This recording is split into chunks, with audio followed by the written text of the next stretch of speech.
Hello বন্ধুরা, পলিশবাণী ব্লগে তোমাদেরকে অনেক অনেক স্বাগত। আশা করি তোমরা সবাই সুস্থ আছো, ভালো আছো, আর আমরাও ভালো আছি। আজকে রবিবার, তো ভাবলাম তোমাদের দাদাভাইকে দিয়েই আজকে রান্না করাই। ও তো খুব ভালোই রান্না করে। এই যে রান্না করছে, চিকেন করবো। চিকেন তেল দিয়ে দিলাম, সরষের তেল দিলাম। এবার তেলটা গরম হলে আলুটা ভাজবো। সবাই তো বাড়িতে রান্না করে, আমি তো কখনো করি না, মাঝে মধ্যে তখন একটু সময় টুকটাক করি। আজকে একটু ইচ্ছা হলো করবো, তাই একটু করছি। আর যদি ভালো হয় অবশ্যই কমেন্টে জানাবো, ঠিক আছে? আলুটাকে ভেজে নেবো,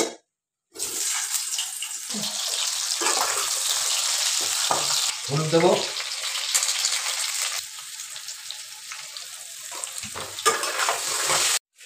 সীমানি তো মাংসটা মেটিয়ে রেখেছিল, দেখো পুরো মাংসটা মাখাই আছে, সব রেডি করে রেখেছো।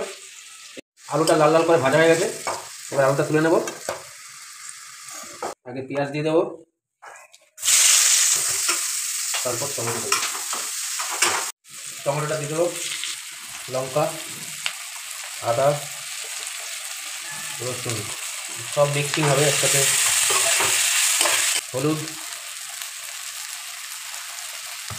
লঙ্কার গুঁড়ো, জিরের গুঁড়ো, কাশ্মীরি লঙ্কার গুঁড়ো দিয়ে দিলাম। এবার মাংসটা দিয়ে দেবো,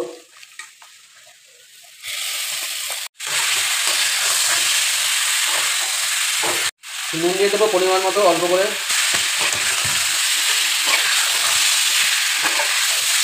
এবার একটু ঢাকা দিয়ে দেবো 5 মিনিট।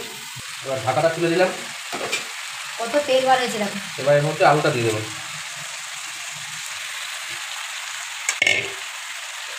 এবার এটা দিয়ে একটু মাখিয়ে নেবো। কালারটা কি সুন্দর হয়েছে না, ভালো রান্না পারে। যাই না, খাওয়ার পর বোঝা যাবে রান্নাটা কেমন হয়েছে, ভালো না খারাপ। কালারটা তো সুন্দর লাগছে। ঠিক আছে, সবসময় তো খাসি খাওয়া যায় না, খাসির যা দাম, মাঝে মধ্যে একটু মুরগির মাংস খেতে হয়। তো কেমন হয়েছে মুরগির মাংসটা যাই না, গন্ধটা ভালো বেরোচ্ছে। কালারটা খুব সুন্দর হয়েছে, তেল তো বার হয়েই যাচ্ছে। বেরোচ্ছে, কালারটা কিরকম হচ্ছে বলো? খাসির মতন দেখাচ্ছে, মনে হচ্ছে আমি খাসির মাংসই করছি। এবার জল দিয়ে দেবো, একটু মিশিয়ে নেব, মিশিয়ে ঢাকা দিয়ে দেবো। এবার ঢাকা দিয়ে দেবো 10 মিনিটের জন্য। জল তো আস্তে আস্তে খসেছে, খাসির মাংসই লাগছে কালারটা, মাংসগুলো আবার কালো কালো কালো কালো কালার। এবার নুনটা চেক করবো, নুনটা চেক করো, এবার চেক করো, হাত খুলে যায় না। একটু নুন লাগবে, একটু নুন দিয়ে দিলাম। চেক করে নিই, বাই চান্স বেশি হয়ে গেলে মুশকিল হয়ে যাবে তখন।